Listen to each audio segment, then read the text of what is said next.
人列计算机真是一个漫长的计算。做人骂阵、独裁暴政、扼杀连社会的创造力。其实，在严格纪律约束下的大量的人，合为一个整体后，也能产生伟大的智慧。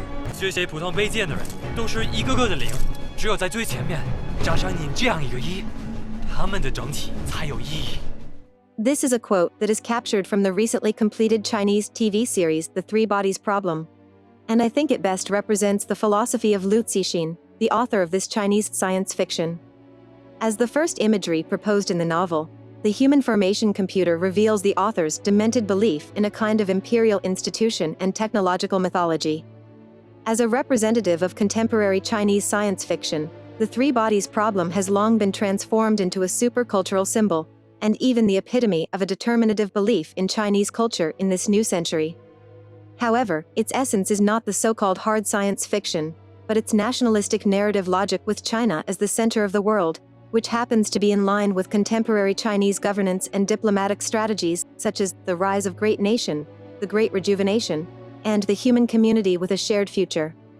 In the shadow of the grand narrative that Three Bodies piles up with physical science knowledge, there are a couple of things hidden that should not be ignored. Problem 1. The fallacy of accident. The fallacy of accident, which is also called the fallacy of eventualities, is to treat an accidental exception as a universal principle. The presupposition of the universe of three bodies is quite demanding. The universe is oversaturated with intelligent life that happens to use similar resources for development, so there is only a zero-sum game between mutually exposed civilizations. For example, when a civilization discovers another civilization of lower rank than its own, it is basically inevitable that the former will destroy the latter. This is the so-called the dark forest hypothesis. It is not Liu Cixin's invention, but it is the cornerstone of the cosmology and ethics of his novel, the fundamental truth he believes in. But it is just a hypothesis, a very crude model, one possibility among the many realities that humans face. Over and over again, Liu Cixin puts human beings in some kind of imaginary desperate situation, aiming to push the universal values of humanity always to be tortured by survival difficulties. With only an education of engineering, his ideological undertones are tinged with the ruthlessness of technological efficiency. Problem 2. Sci-fi or something else. People generally think that The Three Bodies is a science fiction novel, which is filled with some elements of suspense, crime, and surrealism. It is also known as hard science fiction because of the many scientific terms it piles on. But, in the universe Liu Cixin has created, Liu's using science fiction is closer to a particular Chinese TV drama genre, which is called the fairy drama. In this sense, his total worship of technology and science is equivalent to the covetousness and obsession with Chinese folk martial arts and kung fu prestige. He constructs his so-called science fiction with some pieced-together conclusions and assumptions of physics, but putting aside the methodology of science.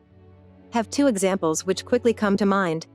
The first is that the top physicists form an organization with anti-scientific connotations, the Frontiers of Science. Their scientific experiments were interfered with by sapans sent by the Trisolaris, and they came to a horrendous conclusion. The laws of physics doesn't exist. 物理学不存在了。物理学从来就没有存在过，将来也不会存在。说物理学不存在了，就是物理学不存在了。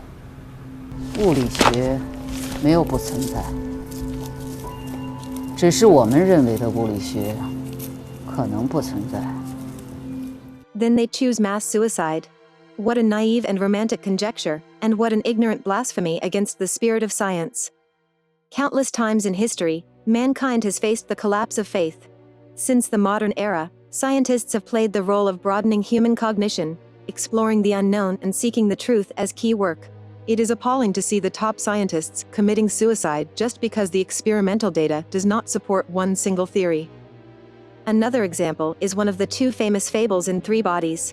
It compares humans to turkeys and assumes that a farmer feeds his turkeys every day at 11 a.m. After observing this phenomenon for a year, the scientist among these turkeys arrives at what it believes to be the law of the universe. Food comes at 11 o'clock every morning. But on Thanksgiving morning there is no food.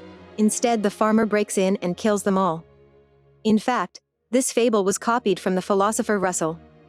But Russell was satirizing the abuse of inductivist methodology, not against all scientific research methodologies, but in Three Bodies this fable simply drives a lot of scientists crazy.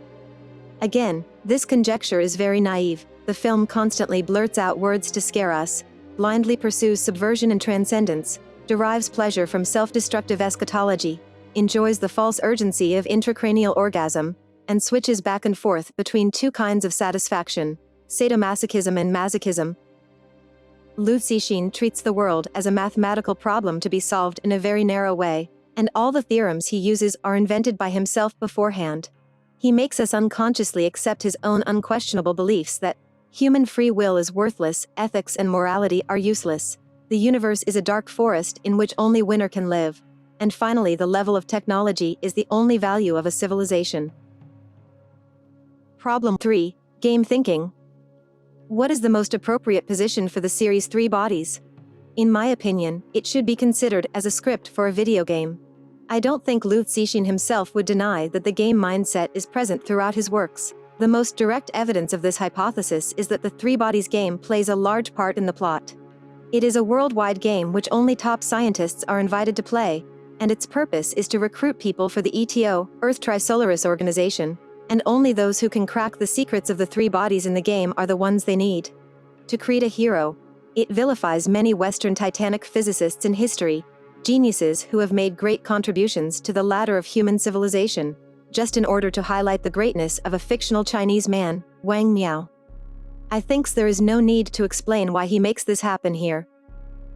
Let all the Western physicists speak broken Chinese, let Newton shamelessly fawn over Qin Shi Huang, the first Chinese emperor, and say those shameless words that go against the basic ethics of modern civilization. 这些普通卑贱的人都是一个个的零，只有在最前面加上你这样一个一，他们的整体才有意义。 And then Liu Cixin's John von Neumann also adds an even more disgraceful phrase. 如果到那个时候，按你的理论和数学模型计算出的结果与此不符，你跟我可连零都不是。和你们就真的啥都不是了。太震撼了，真的太震撼了。 Problem 4. Wooden performance. The TV show's soundtrack is loud and disorganized, as confusing as the show's narrative logic, interludes, flashbacks, and flash-forwards are a mess. But the most obvious flaw in 3 Bodies is the rigid characters. All the characters are functional and utilitarian. The grand narrative and the supremacy of technology compress the space which a human needs to breathe. Under the pressure made by Liu, people can only cower to the critical line of fighting for survival all the time. But Liu is still not satisfied. He wants to cut the fragile spirit of such a humble human being. He continues to question, what is the meaning of this ignoble existence itself? Driven by this notion, the characters become tools for Liu to promote his original theories. They are created as pieces on a chessboard, as numbers in a formula. Any figure of independent individuals doesn't exist in the show. Their words are lines played on a repeater. Their bodies are zombies walking through the scene in front of the camera. They are empty bodies of flesh and blood without a soul. 3 Bodies fans admit as much that the first volume of the 3 Bodies problem is the worst of the trilogy. Many claim to have wanted to give up many times while reading it. But at the same time they say that the series got progressively better in the last 2 installments. But did Liu Cixin really change anything? Of course not. Instead of making improvements, he gradually found the most functional aesthetic convention between people who share his ideas. And these people are not just those who live in China, nor just the ethnic Chinese. It responds to an ideology that has unfolded in every corner of the globe. It is radical and extreme, dark and cunning, harsh and contemptuous of humanity.